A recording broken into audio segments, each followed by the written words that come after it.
Chaim Chaim. Nous trouvons la veille du Shabbat Behar Berokotai, deux parachutes qui cette année sont reliés en une seule paracha. Et nous allons terminer le livre de Vaïkra, le troisième livre de la Torah. Et donc nous allons prononcer à la shul, Chazak, Chazak, Vinit Chazek. Ça nous renforce dans notre avodat Hashem. En plus, ce Shabbat bénit le mois de Sivan. Et donc on va faire aussi la bracha à la Beta Knesset. On va bénir le mois de Sivan. Et donc, c'est-à-dire qu'on commence déjà à vivre le mois de Sivan déjà aujourd'hui. Donc le mois de Sivan est le troisième mois de l'année. 3, c'est la Chazaka, c'est le Shalom. Mais il a quelque chose de très particulier ce mois-là. D'abord, on va recevoir la Torah dans le mois de Sivan. Mais aussi, on peut dire que c'est le seul mois où est spécifié, dont on parle dans la Torah. On sait que beaucoup d'événements se passent dans la Torah et pas forcément on nous donne le temps où a lieu cet événement et l'endroit où a lieu cet événement. On voit dans la Torah que la Torah spécifie justement que le Ham Israël est arrivé le premier jour donc le premier Sivan, le jour de Rosh Chodesh Sivan, dans le désert de Sinaï. Et donc, si la Torah nous donne ces détails-là, c'est obligatoirement qu'il y a un enseignement pour nous. Et donc, Rashi, lui-même, il souligne tout de suite cette particularité. Il nous explique que justement, depuis la sortie d'Égypte jusqu'à l'arrivée en Eretz Israël, le Ham Israël a parcouru 42 étapes. C'est écrit, ils ont voyagé, ils se sont arrêtés, ils ont voyagé, ils se sont arrêtés. Et à chaque fois, le langage, il est au pluriel. Or là, quand ils sont arrivés au Har Sinaï, c'est écrit, il a voyagé, il s'est arrêté. C'était l'étape, mais c'était au singulier. Et donc Rashi explique qu'à ce moment-là, le Ham Israël était uni, il y avait une ardoute très spéciale. Ils étaient comme Ish Echad Belev Echad, comme un seul homme avec un seul cœur. Ils étaient déjà dans ce processus de recevoir la Torah depuis la sortie d'Égypte. Ils se préparaient à recevoir la Torah et c'était leur seul but.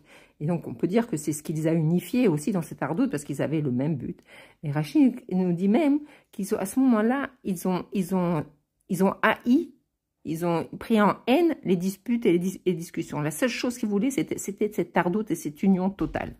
Et quand Hachem a vu qu'ils étaient tellement unis dans cette ardoute parfaite, il a dit, maintenant, c'est le moment de leur donner la Torah. Et en effet, a commencé depuis Rosh Chodesh Sivan, la préparation concrète. Moshe les a préparés, tout un processus jusqu'à Matan Torah. Donc, le jour est très important. C'est celui qui a permis, si on peut dire, qui était le moment propice pour cette préparation à Matan Torah.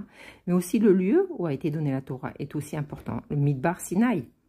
On pourrait se poser la question d'ailleurs, pourquoi la Torah a été donnée dans le désert? Quel rapport entre la Torah et le désert? La Torah elle est plus liée à la Beta Knesset où on étudie la Torah. Pourquoi le désert? Alors les Chachamim nous enseignent que pourquoi elle a été donnée dans le désert? Pour qu'il y ait un endroit abandonné, où c'est pas un lieu d'habitation, un lieu qui appartient à personne. Pour nous montrer justement que toute personne qui veut recevoir la Torah peut recevoir la Torah. Il n'y a pas de condition pour recevoir la Torah. Et là, le Rabbi pose une question très très profonde. D'accord, la Torah a été donnée dans le désert pour souligner que comme le désert est un endroit qui appartient à personne, ni à une communauté, ni à un pays, ni à une personne seule. C'est un endroit qui est abandonné, où chacun peut y faire ce qu'il veut. Et par contre, la Torah, elle appartient à Kadosh Baruch Hu, c'est la Chochma d'Akadosh Baruch Hu. La Torah, elle a précédé le monde. Et quand Dieu a décidé de nous donner la Torah, il n'a pas abandonné la Torah pour que chacun vienne nous la donner, la prendre. Mais il nous a donné, il a transféré la propriété, il nous a transféré la propriété. Et même plus que cela, c'est pas seulement qu'il nous la donne, mais Dieu, il nous a donné comme héritage, à tel point qu'un bébé qui vient de naître, il possède déjà la Torah, c'est son héritage. Et d'ailleurs, comme on peut le voir dans le premier pasouk des 10 psukim que le Rabbi a institué, que chaque enfant doit apprendre, le premier pasouk, c'est Torah Tzivalanu, Moshe Morasha Keilat Yaakov, c'est l'héritage de tout le Ham Israël. Et comme la loi le dit, dès qu'un bébé il vient au monde, alors il possède la Torah, il hérite de la Torah. Tant qu'il est dans le ventre de sa mère, il n'est pas encore héritier, mais dès qu'il sort, il hérite de la Torah entière, et sans condition. Et ce qui est très important à signaler, c'est que la Neshama d'un enfant, elle rentre pour le garçon à la Brit Mila, et pour la petite fille, quand on la nomme à la Torah. C'est pour ça que le Rabbi demande qu'on nomme la petite fille le plus tôt possible, pour que justement, tout de suite, la Neshama puisse rentrer dans le corps. Mais la Torah, elle, l'enfant, il hérite déjà de sa naissance. Et même plus que cela, on dit qu'il y a un malach qui vient étudier la Torah, qui va enseigner la Torah au bébé. Et que quand justement, quand il sort du ventre, alors il lui ferme cette prise, je veux dire, cette connexion. Alors on pourrait se poser la question à quoi ça sert qu'il a étudié la Torah dans le ventre de sa mère, s'il a tout oublié. Et en fait, on nous explique qu'il a tout oublié dans sa conscience, mais dans son inconscient, tout est encore là. C'est pour ça que c'est ce qui nous permet en vérité d'étudier la Torah et de pouvoir l'acquérir, parce qu'on a déjà cette base en nous. Si la Torah, elle nous appartient, et même plus c'est un don de Hachem, et qu'on a hérité de cette Torah, alors pourquoi comparer la Torah au désert? La Torah, elle n'est pas abandonnée puisqu'elle nous appartient. Elle appartient à Kadosh Baruch Hu, elle appartient à chacun du Ham Israël. Et le Rabbi nous expliquer, c'est parce qu'il y a une étape encore pour comprendre plus profondément pourquoi la Torah a été donnée dans le désert. Et là, le Rabbi va rentrer dans vraiment des chidushim extraordinaires. On doit comprendre qu'a priori, on doit savoir que la Torah a précédé le monde. Et le monde ne vient pas limiter la Torah ou donner des conditions à la Torah, puisque la Torah l'a précédée. Toutes les autres choses qui existent dans le monde dépendent de la création du monde. S'il n'y a pas de création du monde, il n'y a pas de soleil, il n'y a pas d'arbre, il n'y a rien. Mais la Torah, elle reste là en tout, au-dessus de tout. Donc la Torah n'est pas dépendante de la création du monde. Mais d'un autre côté, qui nous dit qu'il y a une relation entre la Torah et le monde? Et pour cela, le Rabbi ramène le Zohar, d'un pasuk de la Parashat Naso à propos des dons des princes d'Israël. Et c'est écrit que chacun il a amené une cuillère en argent et c'est écrit Asara, Asara. Et le Zohar, justement, vient nous enseigner que si on répète 2 fois 10, c'est parce qu'il y a un lien entre les 10 commandements et les 10 paroles créatrices du monde. Comme d'ailleurs, nous allons le lire dans Pirkei Avot cette semaine, le Pérek et la première Mishnah, que le monde a été créé en 10 paroles. Que Dieu il a décidé de créer le monde avec 10 paroles et qu'il a décidé de nous révéler ces 10 paroles par les 10 commandements de la Torah, ça vient nous expliquer, nous enseigner qu'il y a un lien direct entre la création du monde et la Torah.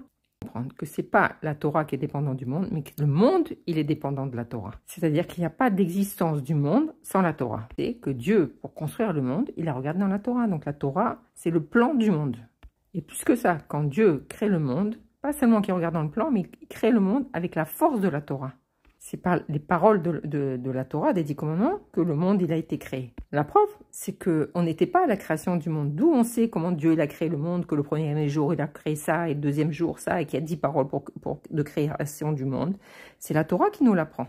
Donc ça prouve bien que la Torah elle a précédé le monde, et que c'est la base du monde, c'est le tornit, c'est le programme du monde. Et même plus que cela, c'est écrit que si Akadosh Baruch Hu, il fait une toute petite interruption dans ces 10 paroles, dans cette force créatrice, alors le monde, il retourne au néant. C'est-à-dire même pas qu'il y a un passé dans le monde, il retourne au néant. Et donc toute cette métier du monde, tout ce qui nous paraît des choses vraies et qui peuvent passer le ciel, la terre, c'est des choses qui dépendent de la parole de Dieu. Et on peut même dire que l'étude de la Torah d'un juif, elle est essentielle pour le maintien du monde. Si Chas Shalom, il n'y avait pas d'étude de la Torah dans le monde ne pourrait pas exister. Et c'est pour ça que le monde il a été créé d'une telle manière que dans certaines parties du monde, c'est le jour et l'autre partie du monde, c'est la nuit, pour que tout le temps, sur 24 heures sur 24, il y ait de l'étude de la Torah. Ça, c'est extraordinaire de penser ça, que depuis 3337 ans, il n'y a pas eu une seule seconde où il n'y a pas eu un juif assis en train d'étudier la Torah. Et le but de la Torah, c'est de faire le shalom dans le monde. C'est-à-dire non seulement le but, le fait que la Torah, elle existe et on la maintient, on l'étudie, c'est ça qui amène le shalom dans le monde. Donc de là, on peut dire que l'existence du monde, elle dépend de la Torah et du shalom. Donc on a compris qu'il y a un lien très très fort entre la Torah, et pas seulement fort, essentiel, entre la Torah et le monde. Comprendre pourquoi Dieu il a donné la Torah dans le désert, on doit revenir à cette Mishnah qui nous explique que Dieu, il a créé le monde en 10 paroles, mais il aurait pu créer le monde en une parole. Le Rabbi commence une explication très très profonde. Il nous explique que ce que les Rachamim ils ont dit que Dieu aurait pu créer le monde en une parole, en fait c'est pas que c'est une possibilité, c'est qu'effectivement Dieu il a créé le monde en une parole et en 10 paroles. Bien que c'est le même monde, on pourrait pas penser que c'est 2 mondes, mais il a créé le monde, si on peut dire, en 2 étapes. Donc l'existence du monde, il tient aussi par les 10 paroles, mais aussi par une parole. Pour comprendre ça, on va expliquer quelque chose d'un peu physique. C'est-à-dire que tout ce qu'on peut voir dans le monde se compose toujours de 2 choses. De la matière et de la forme. On ne peut pas imaginer une matière sans forme. Chaque matière, elle a une forme. Et inversement, une forme, elle a obligatoirement une matière. Parce que Akadosh Baruch Hu a créé un monde où la forme et la matière, elles sont dépendants l'un de l'autre. Pourtant, nous, on ne voit pas ce rapport-là, parce qu'on peut comprendre qu'une matière, avec une même matière, on peut créer deux choses différentes. Et deux formes, elles peuvent avoir deux matières différentes. Donc, apparemment, c'est indépendant, la forme et la matière. Et pourtant, Akadosh Baruch Hu, il a créé que ça soit c'est dépendant l'un de l'autre. En fait, si on regarde, nous, dans notre vie de tous les jours, on voit les choses d'une manière comme ça, que chaque forme, il y a des formes, il y a de la matière.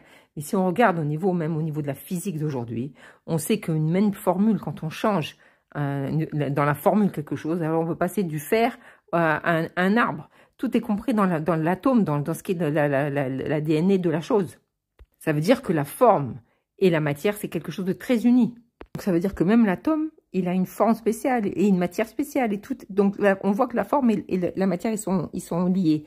Et donc pour ça, on ramène le Ramban. Il explique que pour expliquer la création du monde, c'est-à-dire passer du néant total à l'existence, on ne peut utiliser que le mot de création de Bria, bara, créer. Et ça, c'est valable que pour Akadosh Baruch Hu. Et en fait, il explique que Dieu, il a créé d'abord justement de l'inexistant total à une sorte de matière première, mais une matière première qui n'a pas de forme encore. Et donc, nous, on ne peut pas comprendre. C'est juste, on peut pas le voir, on ne peut pas le comprendre. On doit juste imaginer et être d'accord avec ça. C'est ça qui permet l'existence.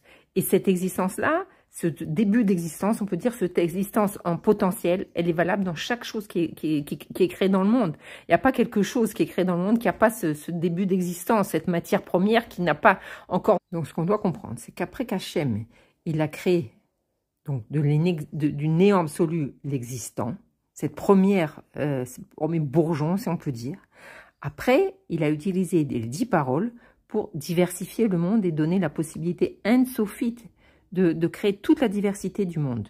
On sait qu'après, c'est les 10 sphirotes, et de là, chaque chose, elle prend sa forme et sa particularité vraiment d'une manière infinie. Laura va expliquer comment avec les sérophimes, les permutations des lettres, etc. Mais ça serait trop long à expliquer maintenant. Mais ce qu'on doit comprendre, c'est que grâce à ces 10 paroles, on arrive à l'infinité absolue dans la diversité du monde. Puisqu'on sait que chaque chose, elle est différente d'une autre chose. Il n'y a pas de grains de sable qui sont pareils. Donc ça veut dire que c'est l'infini, vraiment l'infini total. On peut pas délimiter les choses, dire ça c'est comme ça. Il y a toujours l'infini.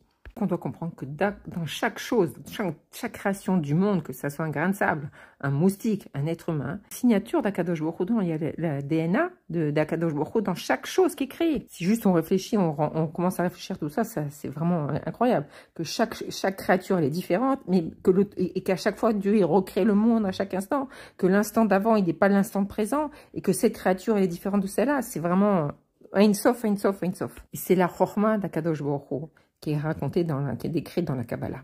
À quoi ça me sert de savoir tout ça? Eh bien, c'est justement quand je dois voir dans le monde ces deux choses en même temps. Que d'un côté, il y a le 1 et d'un côté, il y a le 10. Donc, si je réfléchis qu'Akadosh Baruch Hu, il crée le monde à chaque instant, chaque créature, du néant à l'existant, chez moi, ça va provoquer un effet de bitoul complet. Je vais me sentir complètement annulée à cette grandeur d'Akadosh Baruch Hu. Parce que je vais ressentir qu'il y a rien en dehors de Dieu, que l'existence, ça n'existe pas. La vraie existence, c'est que Akadosh Baruch Hu, c'est ça le Hémet. Et par contre, quand je vais regarder la diversité du monde, que justement Dieu il a créé avec les 10 paroles et qui a eu toutes ces permutations, etc., et que je vais voir comme chaque chose elle est différente de l'autre, et avec les qualités de chaque chose, et la multiplicité, et la forme de chaque chose, alors je vais voir que dans chaque chose que Dieu il a créée, il y a une valeur infinie.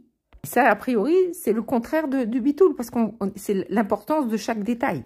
Comment Akadosh Baruch Hu, il veut qu'en un seul regard, je puisse ressentir ce bitoul absolu et la valeur de chaque chose. Donc c'est pour ça qu'il nous a aussi donné la Torah en 10 paroles. Mais d'un autre côté, c'est écrit dans le Teilim que Dieu il a dit une parole et nous on en a entendu 2. Ce qui veut dire qu'Akadosh Baruch Hu, il a donné les 10 paroles, il a prononcé les 10 paroles en une seule parole. Pour lui, tout est uni à sa source. Il n'y a pas de pluralité, c'est un.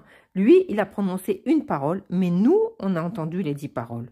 Nous, on a entendu la diversité parce qu'on n'est pas au niveau du 1.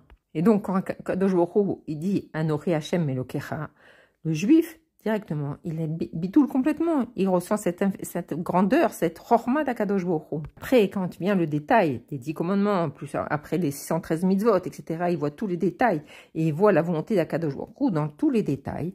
Alors, il doit prendre la particularité et l'effort, la valeur de chaque détail. Par exemple, pour Shabbat, il faut un calendrier pour voir à quelle heure rentre Shabbat. Il faut une montre pour voir à quelle heure rentre Shabbat. Il faut, par exemple, allumer les bougies. Et pour allumer les bougies, il faut des bougies. Et il faut une allumette. Et on arrive même jusqu'à une situation où quelqu'un qui n'a pas d'allumette, il va pas pouvoir allumer les bougies. Comment on peut dire une petite allumette? C'est rien du tout. Ça n'a aucune valeur. Mais pourtant, si on n'a pas cette petite allumette, on ne pourra pas allumer les bougies. On ne peut pas faire rentrer Shabbat comme il se convient. On voit que quelque chose qui n'a peut-être pas de valeur, mais le détail il est tellement important qu'à cause de ça, on peut ne pas rentrer dans Shabbat comme il convient. Donc c'est ça l'enseignement, c'est qu'Akadosh Baruch Hu, il veut pas qu'on le connaisse seulement dans En On Milvado, je suis la Metsiout, je suis tout. Non, Akadosh Baruch Hu, il veut une maison dans ce monde. Et pour cette maison-là, il faut des détails, il faut des formes, il faut beaucoup de particularités pour faire des détails, pour faire une belle maison. C'est tout un processus et dans chaque étape du processus, on doit comprendre qu'on est justement dans ce processus de construction de la maison d'Akadosh Baruch Hu, de voir que chaque détail qu'on va prendre, il a la signature d'Akadosh Baruch Hu et qu'on doit l'élever vers Akadosh Baruch Hu. Et d'Afka, dans cette pluralité, Akadosh Baruch Hu, il veut se dévoiler tel qu'il est un. Et pour expliquer ça, il a donné l'exemple de quelqu'un qui veut une maison. Et on voit que la maison, c'est quelque chose, chaque homme, il désire, c'est son désir le plus cher, d'avoir sa maison. C'est vrai que d'une manière existentielle, chacun, il est dépendant d'abord de la nourriture, parce que sans nourriture, on ne peut pas vivre. Ensuite, on a besoin d'avoir des habits, parce que sans habits, on ne peut pas sortir dehors. On peut pas. Les habits aussi nous protègent du chaud et du froid, mais même d'une manière de sniout ou c'est impossible de sortir sans habits. Et il y a la troisième chose, c'est la maison. Apparemment, la maison, elle n'est pas existentielle. Si j'ai pas de maison, je peux quand même vivre. Je peux aller dormir chez des amis ou dans la rue ou dans une voiture. Mais pourtant, c'est écrit dans Chazal, un homme qui n'a pas de maison, il n'est pas un homme. L'essence de la maison n'est pas quelque chose de vital, mais ça reflète l'essence de la personne. Sans maison, un homme, il ne peut pas s'exprimer, il ne peut pas vivre en tant qu'homme. Sur ça, il y a une autre question. Pourquoi alors, si c'est l'existence de la maison qui est tellement importante, pourquoi on a besoin d'avoir une maison agréable, avec des détails agréables, d'une manière agréable, une bonne peinture, des beaux meubles, etc. Pourquoi on a besoin des détails? Puisque c'est l'existence de la maison qui est essentielle. D'ailleurs, même les sages nous disent qu'une belle maison, elle élargit la connaissance d'un homme. Et qu'en vérité, pourquoi? Parce que c'est tout le but de la création. C'est comme ça qu'Hachem il veut se révéler, dans la pluralité. En fait, cette maison, elle est tellement essentielle qu'il faut que cette maison, elle puisse s'exprimer et descendre dans la matérialité du monde, dans les moindres coins du monde, et que chaque chose, elle a sa place et sa particularité et sa couleur, pour que justement cet essentiel, il rentre dans tous les détails. Donc, si on peut comprendre tout ça, c'est de la même manière que Akadosh Baruch Hu, il a créé le monde en une parole et en 10 paroles, et qu'il a aussi dans les 10 commandements, il y a lui, Anochi, et il y a les 10 commandements. Pourquoi? Pour que chacun de nous, d'abord, il puisse ressentir le Ein Sof. Avant tout ce qu'on peut faire, c'est de ressentir le Ein Sof, le Bitoul, le Ein On Milvado. Ça, c'est ce qui doit nous conduire dans chaque chose qu'on fait. Ensuite, on doit descendre ce Ein On Milvado dans chaque détail, dans la pratique des mitzvot, mais même dans notre vie de tous les jours, que ça doit imprégner chaque détail de notre vie. C'est-à-dire unir le un avec tous les détails. Et donc, Akadosh Baruch Hu nous a fait passer tout un processus, donc depuis la sortie d'Égypte jusqu'à Shavuot. Et la date décisive, c'est Rosh Chodesh Sivan. Qu'est-ce qui s'est passé? On voit que tout a commencé à la sortie d'Égypte. À Chatzot Laïla, au milieu de la nuit, Akadosh Baruch Hu s'est révélé jusqu'à ce que Paro, il a été brisé, il a reconnu que En On Milvado et qu'il a voulu laisser sortir le Ham Israël. On va parler justement de ce moment précis où Akadosh Baruch Hu s'est dévoilé, Chatzot Laïla. Là, il a expliqué quelque chose de très très fort. Quand on prend le milieu, est-ce que ce point qui représente le milieu, il fait partie d'un côté ou de l'autre? Non, il fait partie ni d'un côté ni de l'autre. C'est un point infini. C'est un point qui n'a pas d'existence. Parce que s'il a une existence, il est d'un côté de la nuit ou de l'autre côté de la nuit. Mais s'il n'a pas d'existence, justement, c'est le point du milieu. Et donc, c'est vraiment ce moment précis où Akadosh Baruch Hu, il a décidé de se révéler. Parce que justement, Akadosh Baruch Hu, il est un. Il est au-dessus du monde, il est au-dessus des particularités du monde. Il est un Sof. Alors, il s'est révélé vraiment un moment qui n'existe pas dans la réalité. Akadosh Baruch Hu nous dit, ok, vous avez ressenti c'est quoi En On Bilvado. Maintenant, vous allez commencer tout ce processus de vous préparer à Matan Torah. pendant 49 jours. Donc, par ces 49 jours, vous allez décanter, vous descendre ce 1 qui est au-dessus du monde, vous allez le rentrer en vous dans toutes les particularités de votre être et du monde. Si vous arrivez à dévoiler ce 1 par vous-même, pas attendre qu'Akadosh Baruch Hu il se dévoile, mais 1, alors vous arrivez à la porte 50. Il n'y a que Moshe Rabbeinu qui est arrivé à cette porte 50 le jour où il a été... il est parti de ce monde-là. Et on dit qu'il est enterré au monde Névo. Et si on regarde par en haut, on voit son kéver en bas. Et quand on va en bas, on voit son kéver en haut. C'est-à-dire qu'il n'a pas de place. Il est au-dessus du détail. Et c'est pour ça que c'est lui qui nous a unis avec Akadosh Baruch Hu, le pluriel avec le 1. Donc tout ce processus qu'on a commencé depuis la sortie d'Égypte jusqu'à Shavuot, c'est justement pour intégrer ce 1 dans toutes les particules de notre être. Donc Hachem, il veut on ait les deux tendances en nous. D'un côté, être complètement annulé à lui et reconnaître cette infinité, ce Ein Sof, et d'un autre côté, rentrer ce Ein Sof dans tous les détails de notre vie, que ce soit dans le Limud Torah, dans la Tfila, dans toute la pratique de Torah et Mitzvot, même dans notre vie rôle, que tout soit imprégné de ce 1, mais dans la pluralité de toutes nos actions.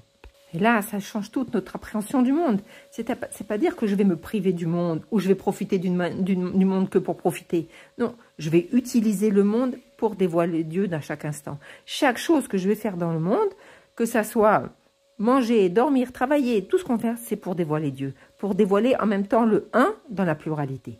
Et en vérité, c'est la clé du Ahavat Israël. Et c'est pour ça que Dieu il a décidé de nous donner la Torah quand il a vu qu'on était tous unis, Rosh Chodesh Sivan. Parce que ça veut dire que comment je vais voir que j'ai réussi le test de unir le 1 avec la pluralité, c'est quand je vais voir l'autre comme aussi un, je vais voir la même chose que j'ai en moi, je sais que lui, il fait partie de moi. Et même plus, on doit arriver à haïr la dispute, comme c'est écrit par la Nourazaken, que celui qui haït pas le mal, c'est qu'il a encore du mal en lui. Donc tu peux pas aimer l'autre entièrement si tu ne haïs pas la dispute. Mais je pourrais en arriver à une conclusion aussi qui est erronée, de dire qu'il n'y a que Akadosh Baruch Hu. Donc moi, toutes mes qualités, je les efface complètement. Je suis complètement battel à Akadosh Baruch Hu et j'essaye toujours de voir que tout le monde est pareil devant Akadosh Baruch Hu. Il n'y a pas de plus et de moins. Et ça, c'est une erreur. Ça, c'est pas le Ahavat Israël, le vrai Ahavat Israël. Le Rabbi nous explique que justement, le vrai Ahavat Israël, c'est sentir toute ma particularité et toute ma personnalité, et en même temps sentir toute la personnalité de l'autre, et d'Afka que l'autre, il n'est pas comme moi, et pourtant sentir qu'on est un ensemble. Et en fait, on peut être un que quand on réfléchit comment Hachem il nous voit. Hachem il nous voit comme les particules d'un seul corps, on est un seul. Même qu'on est complètement différent, qu'on a des différences totales de pensée, de ressemblance, de tout, on est un quand même parce que Hachem il nous voit comme un. Et ça, c'est quand moi je vais le ressentir, alors ça c'est le vrai Ahavat Israël. Pour cela, il a donné un exemple. Non, deux parties d'un pulse qui discutent entre eux. Un, il a une excroissance, si on peut dire, et l'autre, il a un creux. Et celui qui a cette excroissance, il dit à l'autre, mais qu'est-ce que tu es nul, regarde comment ce trou que tu as, regarde comme tu n'as rien, tu es vide, tu n'as rien du tout. Et l'autre, il lui dit, mais regarde comme tu es prétentieux, regarde comment tu te valorises comme ça, que tu es mieux que les autres parce que tu as quelque chose qui est en plus. Ils peuvent discuter comme ça longtemps. L'un, il sait qu'il est modeste parce que justement, il est modeste. Et l'autre, il pense qu'il a des qualités et qu'il faut qu'il montre ses qualités. Et qu'est-ce qu'ils n'ont pas compris? Que l'un et l'autre, ils ne peuvent pas faire partie de cette grande image tant qu'ils ne sont pas différents l'un de l'autre. Parce que s'ils sont exactement pareils, alors ils ne peuvent pas s'emboîter l'un dans l'autre. C'est d'Afka parce qu'ils sont différents l'un de l'autre qui peuvent former la grande image. Et grâce au fait que un, il a un morceau extérieur et l'autre, il a un trou, ils peuvent s'emboîter l'un dans l'autre. Et donc, quand on va comprendre que chacun, on est différent, totalement différents, comme deux grains de sable, ils sont différents, mais en même temps que si on est différent, c'est parce que justement on est utile, parce qu'Akadosh Baruch Hu, il ne crée pas des choses inutilement. Donc grâce au fait que je suis différent de l'autre, et que j'ai le droit, j'ai une place spéciale, et grâce à cette place spéciale, je vais pouvoir m'unir avec l'autre, et encore avec un autre, et encore avec un autre, qui est complètement différent de moi, pour pouvoir former cette image magnifique. Et rien que en Am Israël, Akadosh Baruch Hu, il a fait ce cadeau qu'on peut ressentir le 1, qu'il y a un Onul Vado, il n'y a que le Am Israël qui peut le ressentir. En même temps qu'on peut ressentir tout le temps, les particularités de tout le monde, la pluralité du monde. Et c'est pour ça que mercredi, le jour de Rosh Chodesh, commence tout ce processus de Matan Torah. Et nous est demandé justement ce travail de Hardout. C'est pour ça que le Rabbi demande plusieurs choses. Que ce Shabbat, qu'au moment de Mincha, que dans chaque synagogue, on se réunisse tous ensemble et qu'on ait une séouda, qu'on partage une séouda tous ensemble. La deuxième chose, c'est que comme Moshe Rabbeinu avait l'habitude chaque Shabbat d'unir tout le Ham Israël, alors le Rabbi demande que chaque Shabbat, aussi chaque juif, essaye d'aller dans les Beth Knesset et d'essayer de réunir des juifs et de transmettre des paroles de Torah, et surtout particulièrement ce Shabbat-là. Et à ce moment-là, chacun, pas seulement il va influencer les autres, mais il va recevoir aussi des autres. Parce que c'est ça, Avat Israël. On reçoit de celui qui est différent les idées des autres et on discute ensemble et on s'unit tous ensemble. Troisième chose que le Rabbi demande, c'est justement de préparer, d'aller voir chacun et de dire que chacun doit assister à la lecture des 10 commandements le jour de Shavuot, que ça soit les vieux, les jeunes, les bébés, même les bébés qui viennent de naître, tout le monde doit assister à cette lecture de Matan Torah.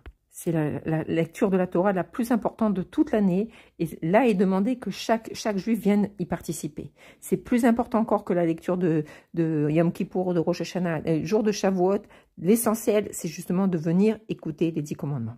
Et ça sera vraiment comme l'événement de Matan Torah. Et cette année, c'est P.E. P.E., c'est la bouche. Et le fait de tous s'assembler ensemble pour venir écouter les 10 commandements. Alors aussi, ça aussi, c'est les deux niveaux qu'on a expliqués. Déjà que tous ensemble, on est une entité. Alors, on va révéler le 1. Et après, on va voir que chacun, il est différent et que chacun, il s'assemble. Donc, on a le 1 et la pluralité. Dans la particularité, d'abord, on va entendre le même texte. On va entendre le même texte. Tout le monde va entendre le même, ça c'est 1. Mais après, quand on va étudier la Torah, chacun, il comprend la Torah de sa manière. Aussi, c'est justement voir la différence de chacun. Chacun va avoir une particularité différente. Il va être sensibilisé par un point particulier. Donc, on voit l'individu. Parce que c'est ça tout le but de la Torah, c'est de rentrer dans chacun et de spécifier la différence de chacun et que chacun, comme il est différent, alors la Torah doit rentrer chacun d'une manière différente. Et comme ça, on va unir le 1 avec le détail. Et c'est ça la Géoula, c'est quand justement le maître du monde, il va venir dans sa maison. Et donc, le 1, il va se révéler et que dans cette maison, il va y avoir le détail. Chacun, on est différent. Chacun, on est spécifique et on va être unis avec ce 1. Et à la fin de la Sikha, le Rabbi dit que Mashiach qu'on attend tellement, il est déjà là. Le Rabbi dit, Nimsa Gvar Beneno. C'est-à-dire que le Mashiach est déjà là. C'est pas qu'on l'attend, qu'il va venir d'une autre planète, mais il est déjà là avec nous. Et donc, dès que l'instant, on va avoir le mérite devant Mashiach, on va comprendre. On va voir de nos yeux qu'il est déjà là, qu'il était déjà là depuis longtemps. Et puisque Mashiach, il est là, il est avec nous en ce moment, alors on va, Ezrat Hashem, nos yeux vont s'ouvrir, on va voir qu'il est là, et on va rentrer dans le Beth Amikdash, on fêtera Rosh Chodesh déjà dans le Beth Amikdash, et Chi Adonai, nous morenu, Rabbeinu, Melech HaMashiach, Olam Vaed, Shabbat Shalom, Chodesh Tov, Umevorach.